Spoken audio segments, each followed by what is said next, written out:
분별하시니 그 나라가기까지는 늘 보호하시네. 주님을 찬송하면서 할렐루야 할렐루야 내 앞길 멀고 해도 나 주님만 따라가리. 아멘. 우리 다 함께 사도신경으로 신앙 고백하시겠습니다. 나는 전능하신 아버지 하나님 천지의 창조주를 믿습니다. 나는 그의 유일하신 아들 우리 주 예수 그리스도를 믿습니다. 그는 성령으로 잉태되어 동정녀 마리아에게서 나시고 본디오 빌라도에게 고난을 받아 십자가에 못 박혀 죽으시고 장사된 지 사흘 만에 죽은 자 가운데서 다시 살아나셨으며 하늘에 오르시어 전능하신 아버지 하나님 우편에 앉아 계시다가 거기로부터 살아있는 자와 죽은 자를 심판하러 오십니다. 나는 성령을 믿으며 거룩한 공교회와 성도의 교제와 죄를 용서받는 것과 몸의 부활과 영생을 믿습니다. 아멘. 우리 찬송가 288장입니다.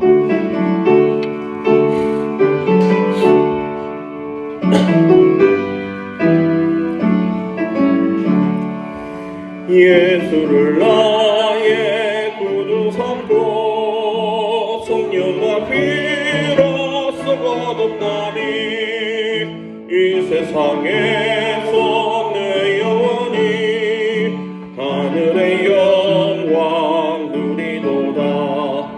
이것이 나의 간증이요 이것이 나의 찬송이세. 나 사는 동안 끊임없이 구주를 찬송하리로다. 온전히 주께 맡긴 내 영 사랑의 음성을 듣는 중에 천사들 왕래하는 것과 하늘의 영광 보리로다. 이것이 나의 간증이요 이것이 나의 찬송이세. 나 사는 동안 끊임없이 구주를 찬송하리로다. 주 안에 기쁨 누림으로 마음의 풍랑이 잔잔하니 세상과 나는 간 곳 없고 구속한 주만 보이도다. 이것이 나의 간증이요 이것이 나의 찬송이세. 나 사는 동안 끊임없이 구주를 찬송하리로다. 아멘. 우리 말씀 함께 해보겠습니다. 누가복음 4장 18절에서 21절까지의 말씀입니다. 누가복음 4장 18절에서부터 21절까지의 말씀, 우리 말씀을 한 절씩 교독하겠습니다.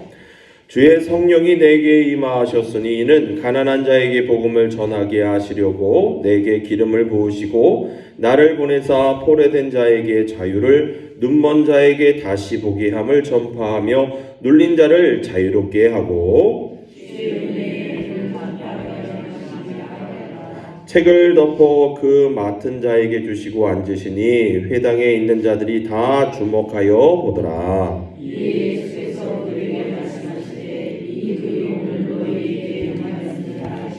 아멘. 저희가 성령님에 대해서 마지막 4번째 시간 좀 함께 말씀을 좀 나누려고 하는데 프린트물에 만들어 드렸습니다. 1부터 5번까지 딱 5가지 주제, 그 답을 가지고 좀 함께 좀 이야기를 좀 하려고 합니다. 그러니까 말씀을 들으시면서 미리 답을 좀 적어 보셨으면 좋겠습니다. 오늘 말씀의 제목은 내주하시는 성령님을 따르는 새 생활입니다. 내주하시는 성령님을 따르는 나의 생활. 제가 말씀에 앞서 이런 질문을 좀 드려볼게요. 성령님께서 우리와 함께 하시죠? 아멘이십니까? 그러면 성령님께서 나와 함께 하실 때 내가 성령님과 함께하는 삶을 산다. 여러분 어떤 생각이 제일 먼저 드세요? 자, 성령님이 나와 함께 그렇게 오늘도 하루 살아왔습니다. 그렇게 사셨습니까? 라고 질문을 드리면 여러분들 어떤 생각이 드십니까? 요 생각을 답을 원하는 게 아니라 요 생각을 좀 담으시고 오늘 함께 말씀의 은혜를 좀 함께 나누셨으면 좋겠습니다. 그간 이야기를 말씀을 통해서 설명을 드렸지만 예수 믿는 그리스도인들의 삶의 한 축은 성경을 통해서 하나님을 알아가는 겁니다. 목회자인 제가 설교의 말씀을 통해서 또 성경 공부를 통해서 저희가 이제 수요일 날도 설교 시간처럼 이렇게 진행이 되지만 수요일 날은 기도회잖아요. 그래서 사실은 저희가 농촌 교회인지라 일하느라 다들 바쁘시고 그래서 따로 성경 공부를 하지 못하니까 제가 이걸 설교화해서 수요일 날 저녁 시간에 이렇게 좀 말씀을 전하는데 이러한 성경 공부나 성경의 말씀을 통해서 하나님을 알아가는 삶이 하나의 축이라면 그래서 이제 저희가 주일날도 그런 말씀으로 지금 20번째, 21번째까지 제가 말씀을 좀 준비했는데 라이프, 그리스도인들의 라이프에 대한 이야기를 하잖아요. 그런 것이 하나의 축이라면 다른 하나의 축, 그러니까 성전 안에 있는 기둥 2개가 있는데 그 중에 하나의 기둥이 말씀으로 하나님 알아가는 거라면 그 다음에 다른 하나가 뭐냐면 바로 내 안에 내주하시는 누구? 성령 하나님을 따르는 삶이에요.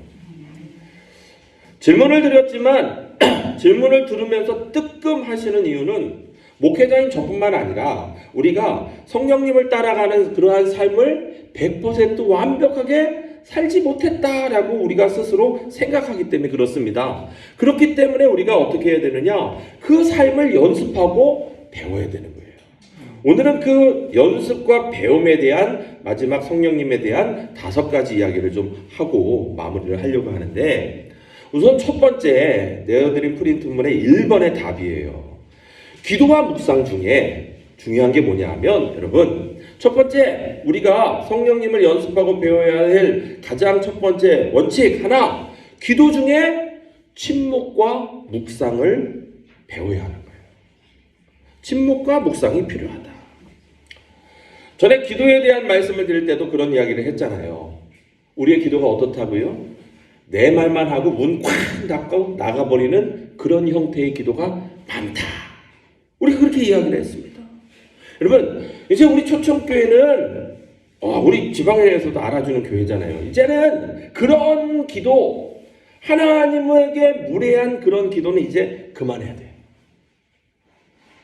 그러면 어떻게 기도해야 되냐? 기도를 하면서도 하나님께 귀를 기울이셔야 되는 거예요. 그 귀를 기울이려면 어떻게 해야 되나요? 침묵이 필요한 거예요. 침묵. 여러분 왜 하나님이 사람을 만들 때 얼굴에다가 무엇을 놓으셨어요? 가장 중요한 얼굴에다 뭘 놓습니까? 눈 2개. 눈 하나인 분? 눈 3개인 분? 없으시죠? 눈 2개. 귀 몇 개? 귀 2개. 귀 3개 있어요? 네. 콧구멍에는 콧구멍이 몇 개예요? 2개. 그쵸? 그 다음에 입은요? 왜 이렇게 주셨을까요? 다 2개씩 줘놓고 왜 입은 2개가 아니까 하나일까? 말하는 것보다 보고 듣고 냄새 맡는 것에 더 집중을 하는 겁니다. 그러니까 그런 의미가 있는 거예요. 듣고 보고 냄새 맡으려면요 요 입이 닫아야 돼. 입이 좀 닫아야 된다. 물론 농담삼아 제가 이런 이야기를 하지만 여러분 기도도 마찬가지입니다. 하나님의 소리를 듣기 위해서는요 우리가 기도를 멈추고 침묵하는 것도 필요해요. 침묵이라는 것이 기도하지 않는 것이 아니라 기도함에 있어서 침묵과 묵상의 기도가 필요한 거예요. 침묵을 하다 보면 사실은 딴 생각이나 잡생각이 들어올 때가 많습니다. 왜요? 우리가 그만큼 많은 생각들을 듣고 많은 소리들을 듣고 많은 말들을 하기 때문에 그것을 끊는 것이 처음부터 쉬운 게 아닙니다. 그러나 조용히 앉아서 하나님께 집중하고 그분을 생각하는 시간이 필요한 거예요. 저는 그래서 지금처럼 제가 말씀을 전하는 시간 또한 이런 침묵과 묵상의 한 부분이다라고 생각을 합니다. 왜냐하면 말씀을 들으면서 하나님을 생각하셔야 돼요. 하나님께서 무슨 이야기를 할까? 근데 이게 집중이 잘 안 되잖아요. 그러다 보니까요, 설교할 때 조는 분들이 계세요. 맞죠? 그게 바로 그러한 영적인 방해이고 문제인 거예요. 그러면 어떻게 합니까? 목사님, 침묵과 묵상을 어떻게 하나요? 여러분, 설교 말씀을 들으면서 하나님 제게 말씀해 주세요 라고 기도하는 마음으로 하나님의 말씀을 들으셔야 돼요. 말씀을 들으면서 그 말씀에 나오는 성경의 이야기들을 그려보셔야 되는 거예요. 왜 하나님께서 우리에게 생각하는 능력, 상상하는 능력을 주셨습니까? 그 하나님을 그려보라고, 그 하나님의 모든 것들을 마음속에 새겨보라고 그러한 능력을 주신 거예요. 근데 그거를 생각하지 않고 그냥 졸아버리니까 이상한 꿈 꾸고 딴 얘기만 하는 그런 모습들이 우리 가운데 있다 이거예요. 근데 그런 것들을 우리가 이제는 바꿔가는 그런 모습이 필요하다. 그래서 여러분, 성경은요 진리를 통해서 항상 말씀하십니다. 말씀을 통해서 하나님을 듣는 그런 연습을 하셔야 돼요. 목회자인 제가 엉뚱한 이야기 하는 게 아니잖아요. 하나님의 말씀, 바른 말씀을 좀 전하는데 그런 말씀을 듣고 그 하나님의 뜻을 평소에 그분과 동행하시면서 분별하고 깨닫고 찾아가는 그런 방법을 우리가 배워야 한다라는 그런 말씀을 드리는 거예요. 하나님, 올해 제가 결혼할 수 있을까요? 하나님, 제가 올해 아파트를 살 수 있을까요? 하나님, 제가 올해 좋은 직장에 얻을 수 있을까요? 하나님, 제가 올해 로또 1등이 될 수 있을까요? 여러분, 이런 식의 물음은 안 된다는 거예요. 평상시에 하나님, 오늘 저 어떻게 살아가야 할까요? 여러분, 새벽에 저희가 기도하러 나오는데 왜 말씀을 전합니까? 사실 새벽에 전하는 말씀은 저희가 이제 성경을 읽고 그 성경에 대한 해석의 말씀, 주석에 대한 말씀을 간단하게 정리해서 말씀을 전하는데 왜 새벽에 그런 5분 정도 되는 말씀을 왜 하나요? 그 말씀을 듣고 저희가 그 말씀 앞에 하나님 오늘 살 말씀을 주십시오라고 기도하기 위해서 그렇게 하는 겁니다. 사실 그냥 나와서 5분 더 10분 더 기도하는 게 더 좋을 수도 있어요. 그러나 말씀을 통해서 우리가 기도의 자리에 서는 것이 맞기 때문에 그와 같이 하는 겁니다. 그러니까 오늘도 지금도 말씀을 들으시면서 하나님이 말씀 듣고 내가 성령님과 함께 동행하는 그런 능력을 배우게 해주세요. 그러한 방법을 알게 해주세요. 그런 방법을 깨닫게 해주세요. 그렇게 하나님에게 질문하고 그 소리에 집중하시는 우리 초청교회 믿음의 성도들 되시기를 주의 이름으로 간절히 축원합니다.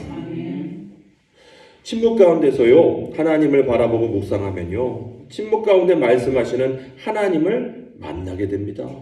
성령님께서요 우리를 하나님께로 이끌어 가시기 때문에, 그러니까 이게 세상의 주파수에 맞춰져 있던 우리가 성전에 나와서 찬송하고 기도하고 말씀 듣는 그 시간을 통해서 그 주파수를 하나님 앞에 맞추는 거예요. 그래서 주일까지 또 3일간 세상에서 그러한 능력으로 살아갈 수 있는 그러한 힘을 얻게 되는 거거든요.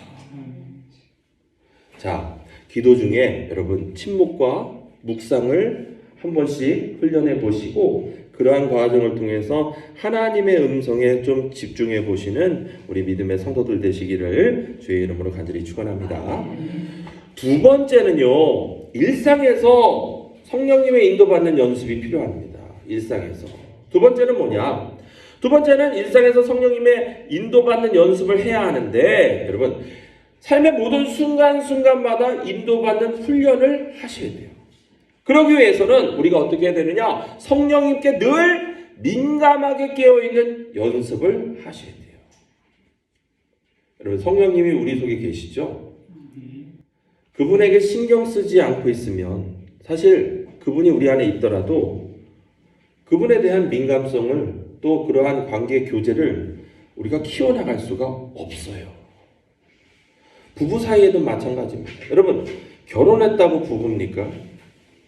결혼하고 나서 서로 관계 안에서 그 사람에게 주의를 기울이지 않잖아요.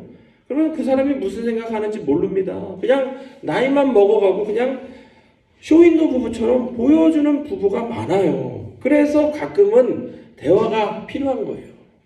그 대화의 방식이 좋은 자리, 기쁜 자리에서 나누는 것도 있지만 가끔 사실 또 이게 싸움 속에서도 대화가 이루어지잖아요. 그런 관계를 통해서 부부가 성숙해 가는 겁니다. 근데 성령님도 마찬가지예요. 그래서 여러분, 성령님의 인도받는 일이라는 것이요, 구체적인 우리의 삶의 현장에서 나타나는 거예요. 자, 보세요. 아이를 키울 때도 그렇고요. 직장 생활하는 중에도 마찬가지입니다. 사람과 갈등이 생겨서 분노가 생기기도 하고 어려움의 문제들도 생깁니다. 여러분, 그럴 때일수록 더 성령님의 인도를 받으셔야 돼요. 아우, 짜증나 죽겠어. 그냥 힘들어 죽겠어. 아유, 괴로워 죽겠어. 그냥 다 때려치워버릴까? 그것을 갖다가 남에게 묻지 마시고 성령님한테 물어보시라니까요. 하나님, 정말로 내가 이러한 상황인데 정말 내가 어떻게 할까요? 그렇게 질문하셔야 되는 거예요. 왜 사람들한테 짜증내고 옆에 있는 남편이나 아내한테 자녀들한테 짜증냅니까? 그 사람들에게 대상에게 짜증하지 마시고 성령님의 인도를 요청해 보셨나요? 요청해 보셔야 되는 거예요. 우리가 성령님께 아주 민감하다, 또 성령님이 하시는 놀라운 일들을 경험한다, 그렇게 말하면서 또 그러한 존재로서 우리가 예수 믿는 사람들이잖아요. 그럼에도 불구하고요, 하나님께는 묻지도 따지지도 않으면서 맨날 부부싸움하고 자녀들과 싸우고 이웃 사람들과 싸우고 그런 아주 이상하고 괴상한 그런 그리스도인들이 많아요.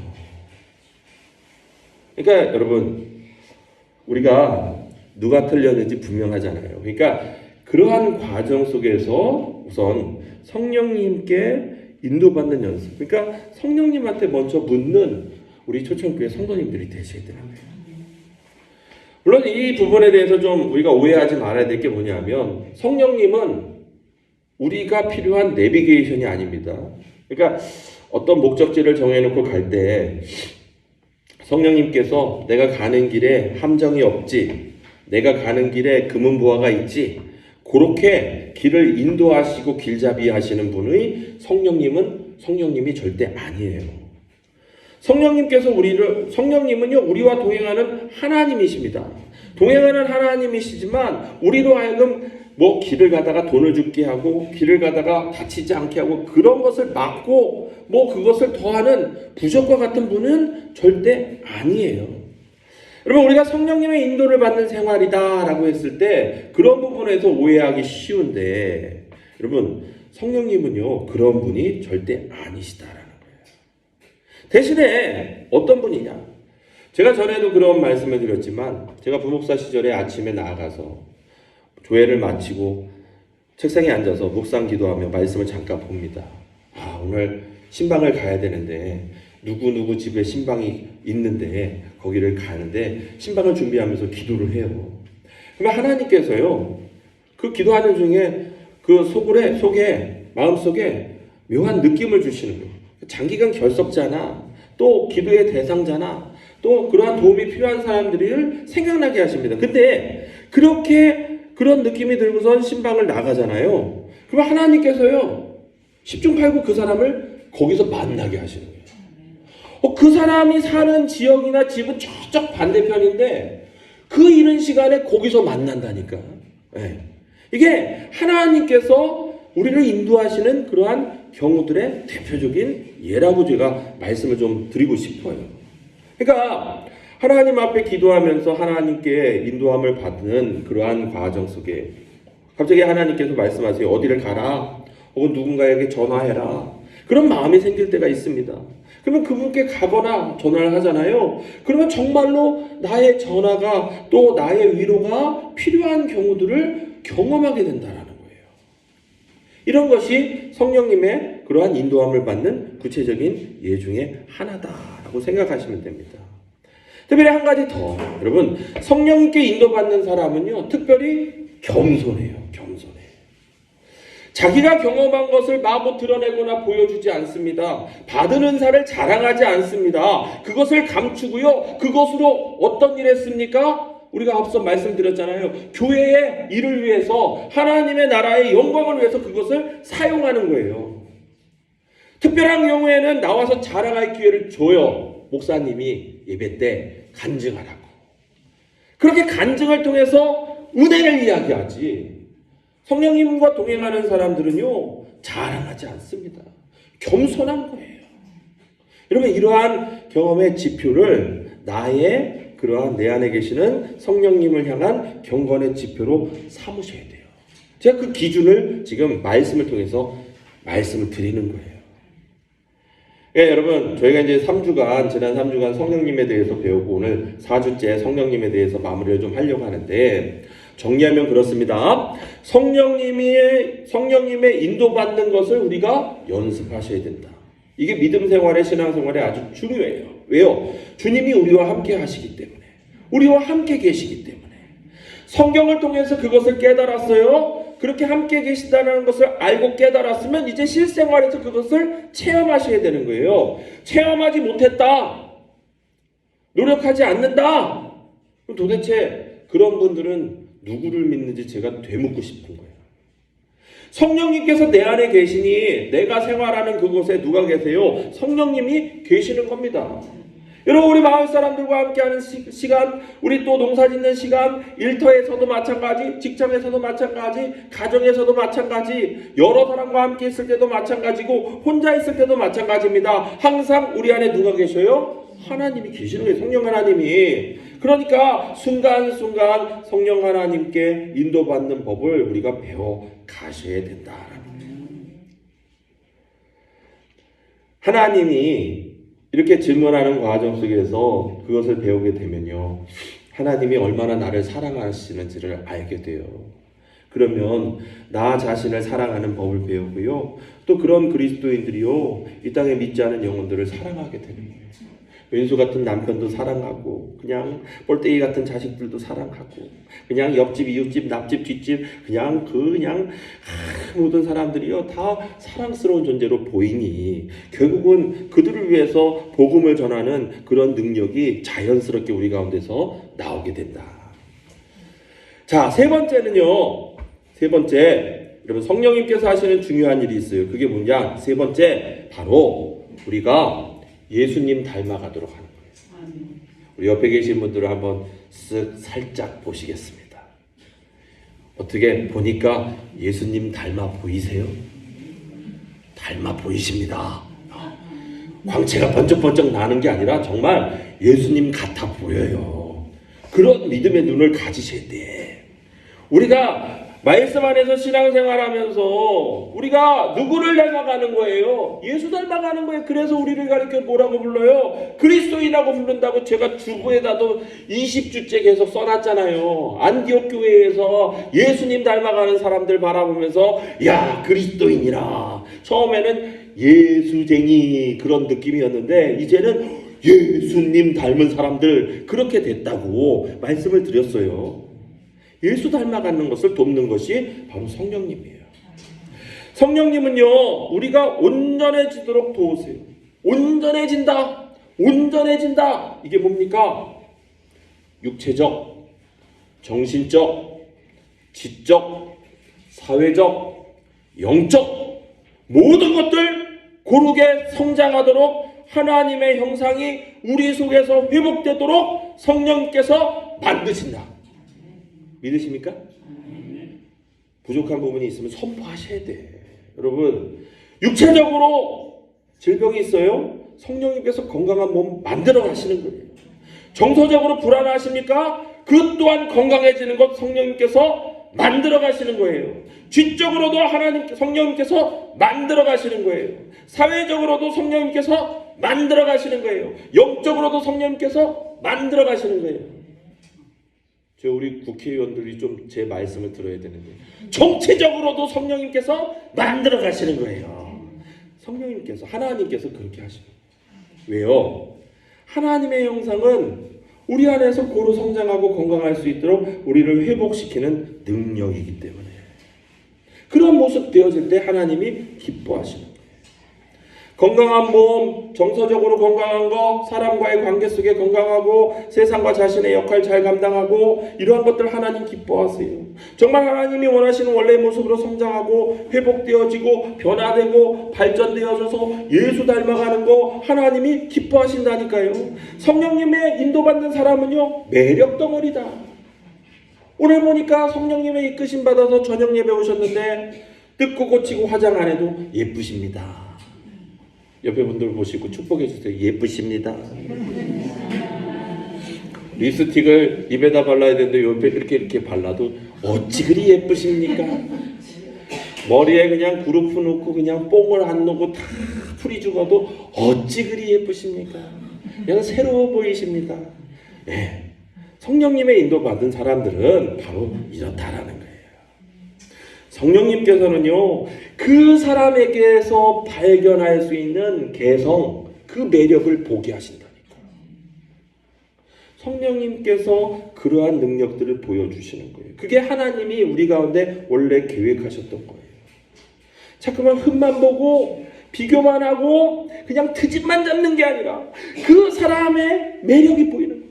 부족하지만 멋져 보이는데 잘생겨 보이니까 그냥 예뻐 보이니까 그게 하나님의 사람 성령님과 함께하는 우리 가운데 회복시키는 하나님의 능력이다라는 거예요.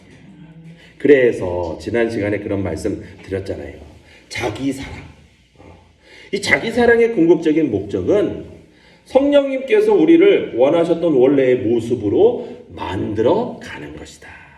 성령님은 바로 그런 분이에요. 구체적으로 말씀드리니까 잘 기억하셔야 돼요. 성령님은 그런 분이다. 대신 일관된 모습으로 동일하게 만드시는 분이 아니에요. 예수를 닮았지만 각각 다른 모양, 다른 은사, 다른 달란트로 그렇게 우리 믿음의 성도들을 만들어 가시는 거예요. 오늘 한 20여 명, 우리가 20여 명 넘게 오늘 또 와서 앉아 계시는데 오늘 첫눈 왔잖아요. 첫눈 오면 너무 좋아. 약속이 생각나잖아요. 첫눈 오면 누굴 만나러 가야 되는데 첫사랑을 만나러 가야 되는데 근데 눈이 많이 와서 길이 막혀서 못 갔다고 제가 전화할 겁니다. 그렇게 하시는 거예요. 농담입니다. 자, 보세요. 이렇게 첫눈 오는 날 저희가 이 교회에 와서 말씀을 듣는데 여러분들 오늘 한 20명 이상 되시는 우리 성도님들이 1부터 10까지 다 똑같다고 생각하면 어떨까요? 그거는 미치고 환장할 일이에요.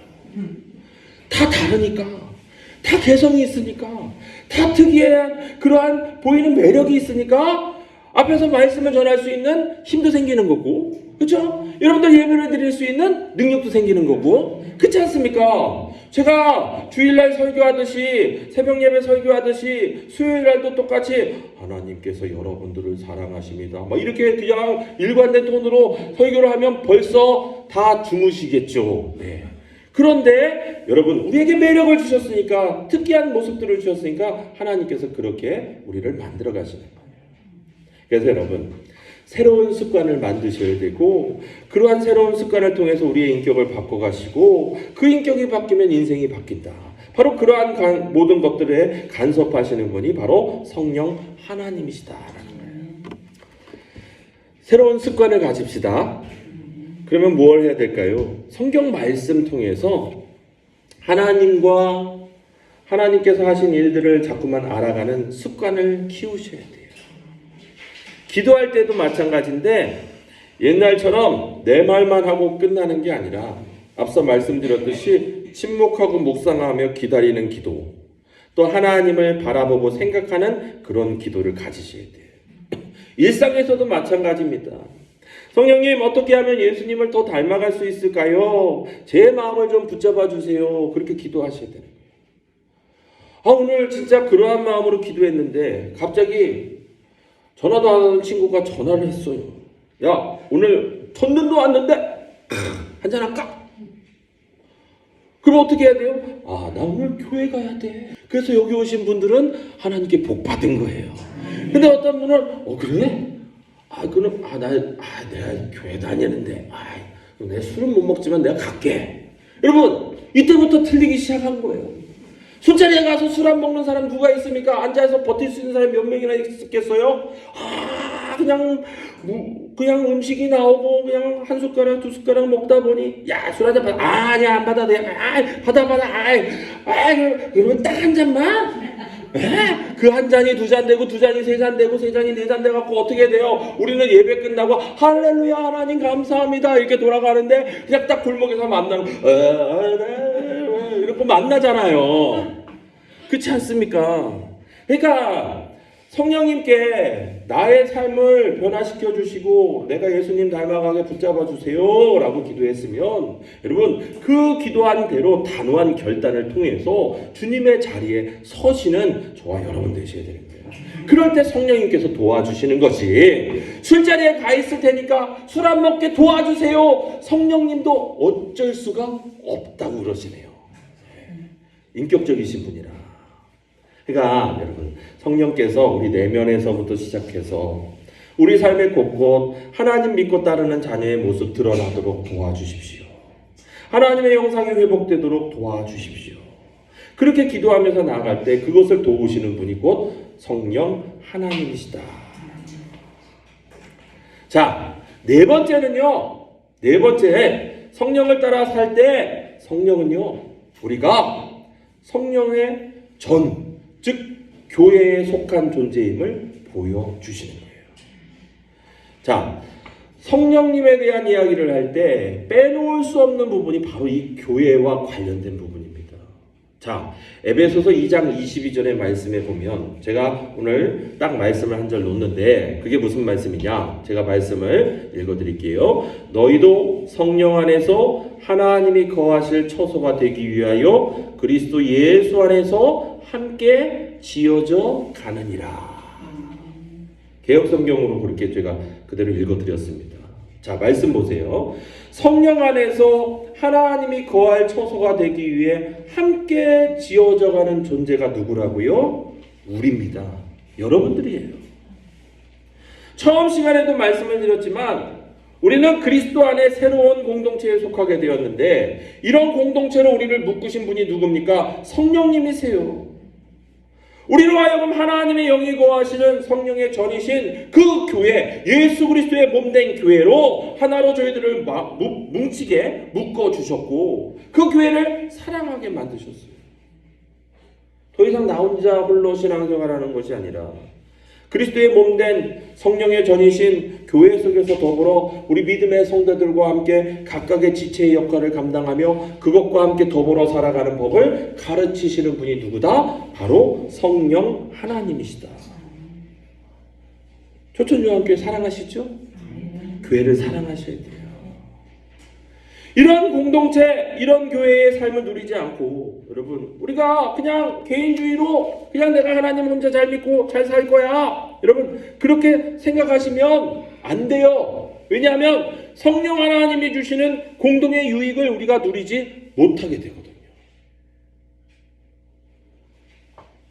여러분 따라서 성령을 따라 행하게 될 때 여러분 이 교회를 사랑하고 교회를 사랑한다는 건 뭐냐? 우리 믿음의 성도들을 사랑하는 거예요. 왜냐하면 우리 모든 성도들이 각각 교회의 지체이고 부품 이런 표현을 좀 해서 좀 죄송한데 부속품, 기관들, 역할들 어떤 분은 기둥이요, 어떤 분은 담벼락이, 어떤 분은 창문이요, 어떤 분은 마이크요, 막 이런 식으로 생각하시면 되는데 모든 것들이 하나님의 영광을 위해 쓰임받는 그러한 존재이기 때문에 어느 것 하나 사랑하지 않을 수가 없는 거거든요. 바로 성령 하나님께서 그것에 우리로 눈뜨게 하신다. 자, 마지막 다섯 번째입니다. 자, 마지막 다섯 번째, 성령을 따라 살 때 여러분 성령께서는요 아주 특별한 영역에서 우리의 눈, 영혼의 눈을 열어주시는 거예요. 영혼의 눈을 열어주신다. 그게 뭐냐? 바로 하나님의 마음으로 세상을 보게 되는 거예요. 하나님의 마음으로 세상을 본다. 여러분, 세상은요, 오늘도 하나님의 주권을 무시하면서 살아갑니다. 왜요? 깨진 세상, 모든 것들을 잃어버린 곳이기 때문에 그렇습니다.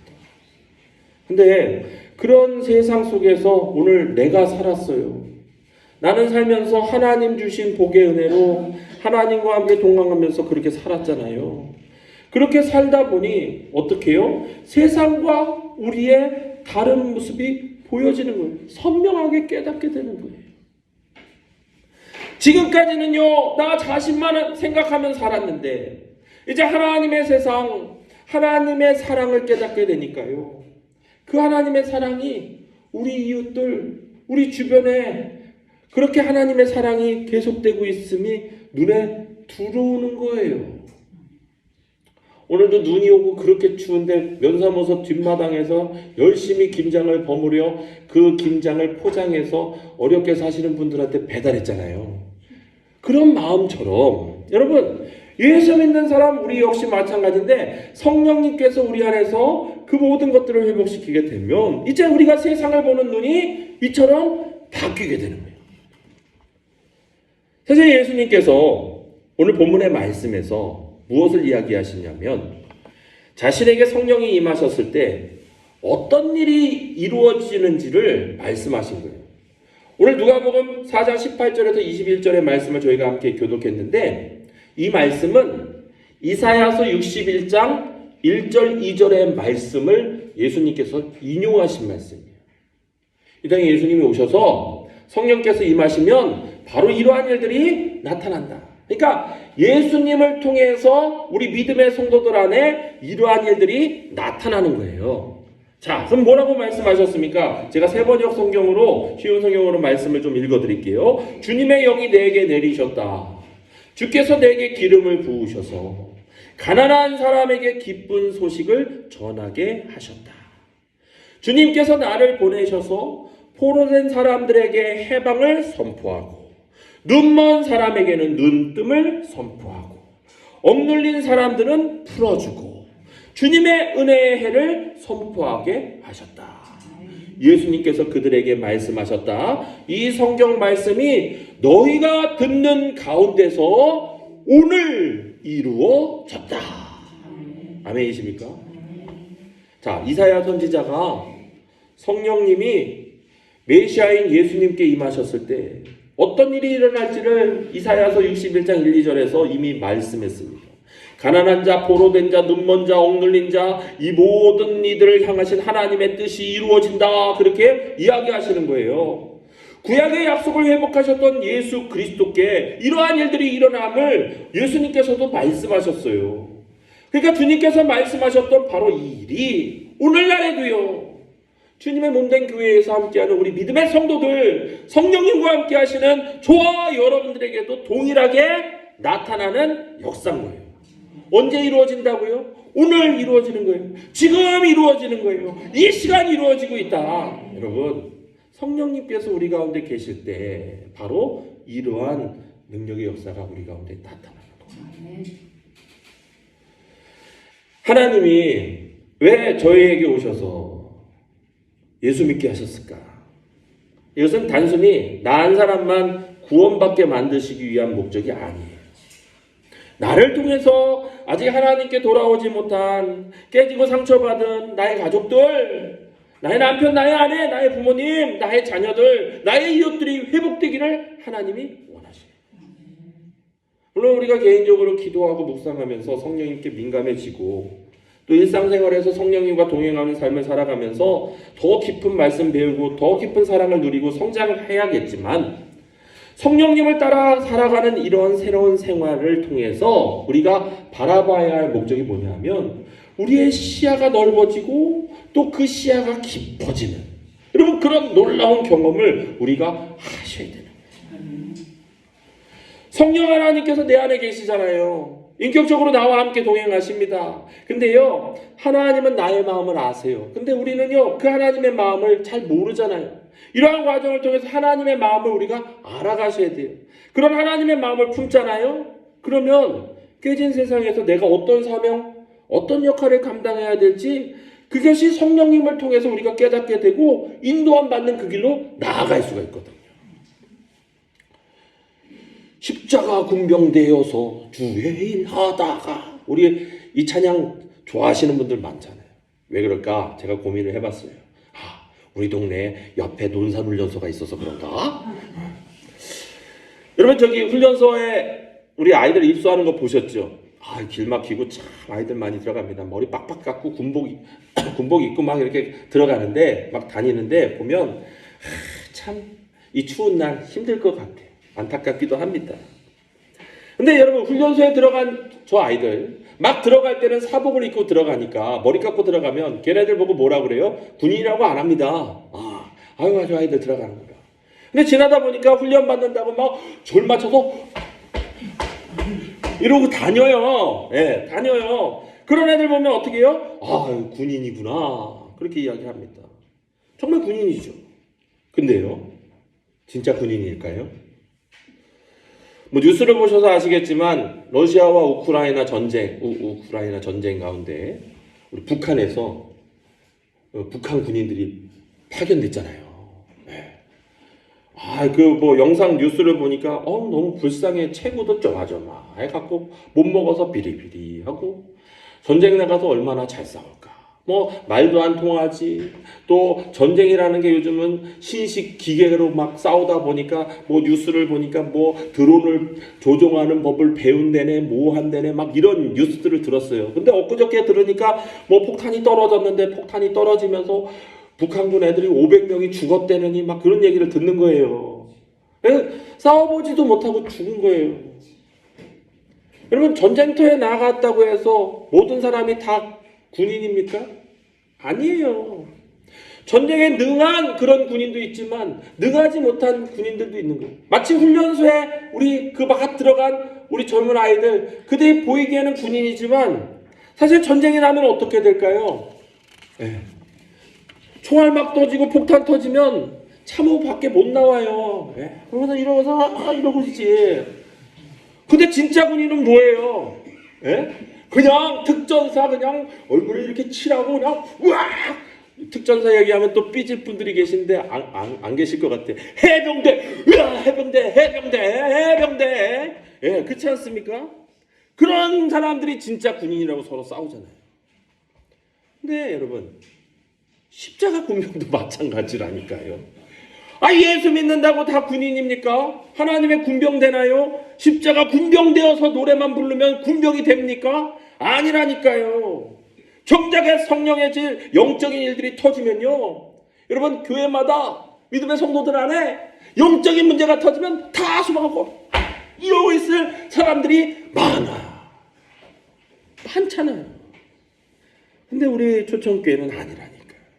영적인 문제가 터지면 이러고 있는 게 아니라 주여 믿습니다 하고 나와서 기도하실 분들이 이렇게 많은데, 할렐루야, 이게 축복이에요. 여러분, 그냥 돈 많이 버세요, 이게 축복이 아니라 이런 말씀 들을 때 아멘 하셔야 되는 거예요.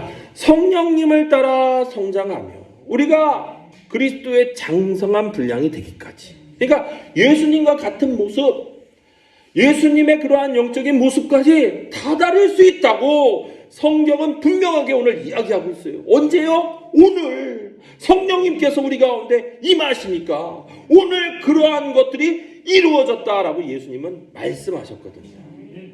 여러분, 그러한 은혜가 우리 가운데 있음을 기억하시면서 올 한 해는 이미 다 끝나가요. 이제 12월 달 되면서 교회는 새해로 들어가는데, 여러분, 새해는요, 여러분, 이러한 영적인 분량들을 키우시고 또 훈련하셔서 정말 하나님의 군대답게 그러한 모습으로 살아가시는 우리 초청교회 믿음의 성도들 되셨으면 좋겠습니다. 건강의 문제도 있고 여러 가지 일들의 문제들도 생길 수 있지만, 문제 앞에 우리가 성령의 군사가 되면 과감하게 주님과 함께 나가서 그 문제를 풀어가는 건데, 그렇지 못하면요, 어떻게 되느냐? 넘어지고 쓰러지는 거예요. 여러분, 그러한 일들, 그러한 과거의 모습이 내게 있었지만 오늘 말씀 듣고 성령님이 이런 분이시구나, 이제는 내가 내 안에 계시는 성령님을 따라 생활하는 모습을 통해서 하나님의 진정한 군대가 되어야겠다. 여러분 그런 다짐 한번 해보시고 기도의 자리, 말씀의 자리, 그런 능력의 자리 살아가시는 우리 믿음의 성도들 되시기를 주의 이름으로 간절히 축원합니다. 우리 함께 말씀 기억하면서 기도하겠습니다. 변하시니 그 나라가기까지는 늘